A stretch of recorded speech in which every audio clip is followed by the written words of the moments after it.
E aí, gente, tudo bem? Olha só, sejam bem-vindos, bem-vindas. Como é que tá a sua preparação aí para o Enem? Supimpa?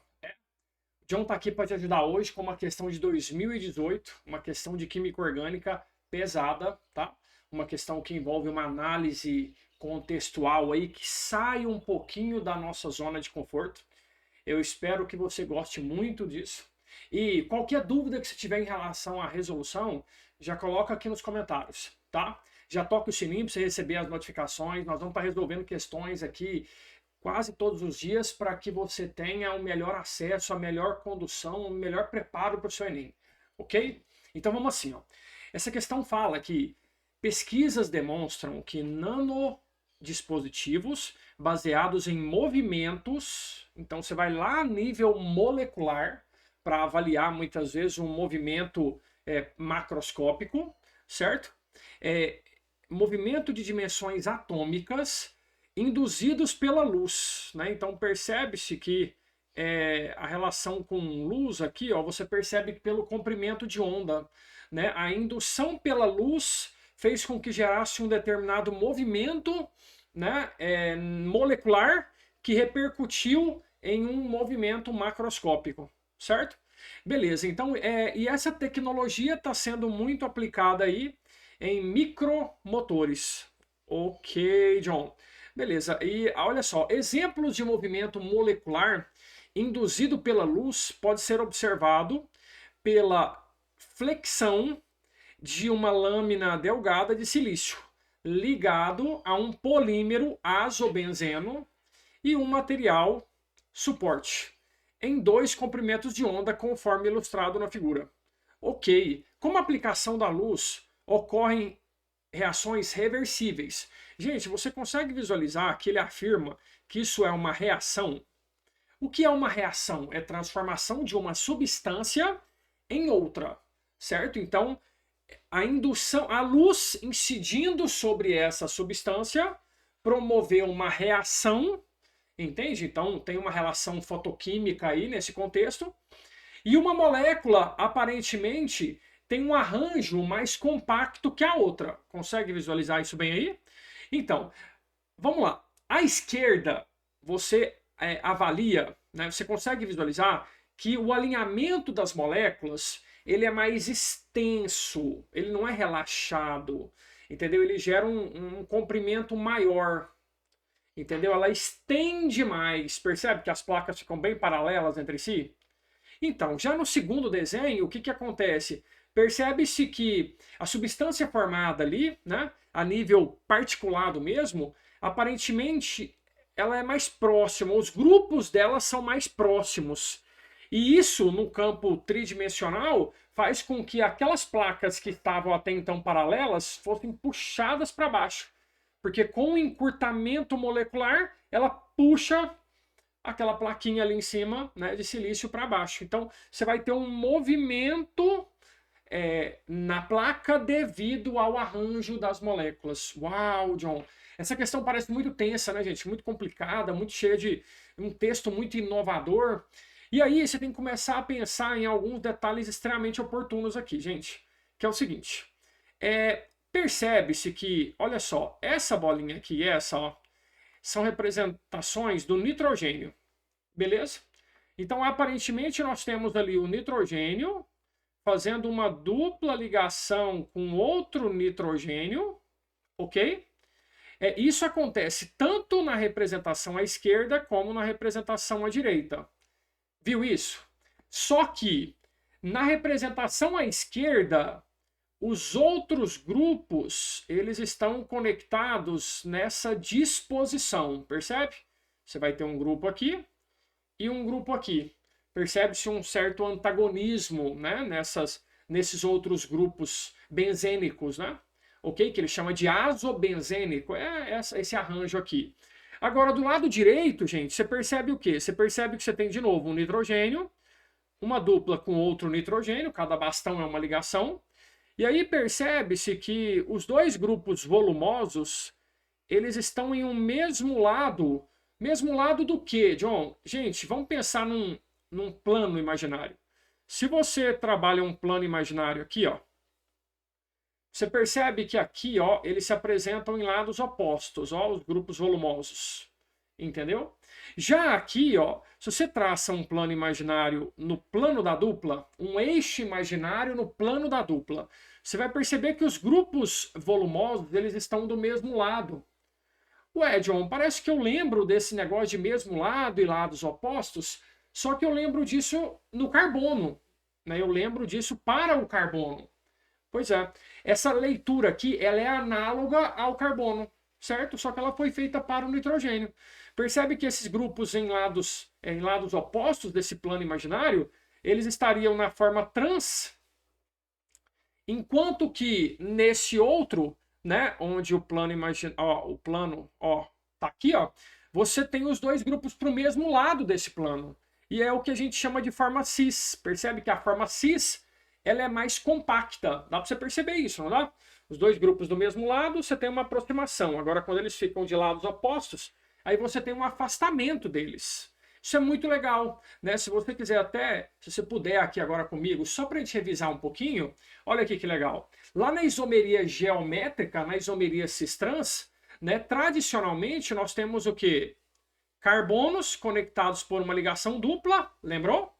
Então, e lá a gente sabe que a gente traça um plano imaginário e esse grupo, né, você lembra a questão dos pré-requisitos? Ele tem que ser diferente desse, né? E o R3 tem que ser diferente do R4. Então, lá para o carbono, a gente segue exatamente esse pré-requisito. Então, para facilitar a nossa vida aqui, tendo como referência os hidrogênios, você lembra quando os hidrogênios estão do mesmo lado do plano imaginário, você nomeia isso de cis. Agora, caso eles estejam em lados opostos desse plano imaginário, aí você nomeia isso como trans. Então, gente, é exatamente o que está acontecendo ali no nosso caso. Você consegue visualizar que quando esses grupos, né, mais volumosos estão do mesmo lado, eles estão mais próximos. Agora, caso eles estejam em lados opostos, eles se distanciam muito um do outro. Você viu que questão muitíssimo inteligente, uma questão bem diferente da média, né? Então, quando você vai analisar os itens, o item adequado é esse item aqui, ó, isomerização. O que é isomerização? É uma reação. Você lembra que o texto nos falou que é uma reação que transforma um isômero em outro, tá? Então é exatamente esse caso. É uma reação induzida pela luz que transformou a substância trans na substância cis, no isômero cis, entendeu? Sendo que a forma cis ela é mais compacta, então está totalmente adequado isso aqui. Agora a letra A não tem nada a ver. Movimento vibracional. Gente, se a molécula simplesmente vibrar, ela não perde a identidade dela. É simplesmente um movimento no eixo, geralmente característico de aumento de temperatura, tá? Um aumento de vibração. Aqui não, aqui é uma reação química, não é um processo físico. Então essa letra A está errada, ok? John, tautomerização na letra C, o que é isso? Vamos lembrar rapidinho? Gente, tautomerização é uma isomeria plana, muito particular, onde uma função orgânica se transforma em outra devido à mudança de posicionamento da ligação π. Percebe que na representação que o John fez aqui, ó, percebe que esse fato de movimentação da ligação π, né, e o hidrogênio sofrendo esse deslocamento aqui, ó, né, uma reorganização, um rearranjo aí, gerou uma nova função. A função à esquerda é um enol.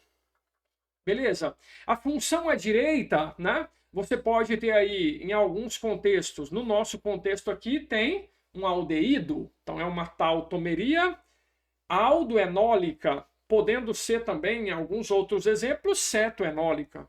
Então, não tem nada a ver com o nosso caso. O nosso caso não teve mudança de função. Tá? Trabalha-se ali também, talvez com uma perspectiva de reversibilidade, mas ali não há mudança de função. A função permanece a mesma naquele contexto. Simplesmente os posicionamentos é que alteraram, mudando assim o composto, mas a função ela permanece. Entendeu? Então a letra C também não faz sentido. A letra D, ela fala em ressonância. Gente, você lembra o que é ressonância? Lembra mesmo? Qualquer dúvida você vai deixar aqui nos comentários para mim. Mas olha só, ressonância é característica de compostos que possuem ligação pi alternante.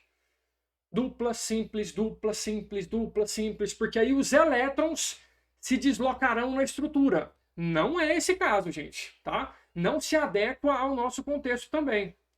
Beleza? E quando ele usa o termo variação conformacional, John, eu não sei nem o que é isso, John. Gente, olha só, conformeros, eles não são isômeros, tá?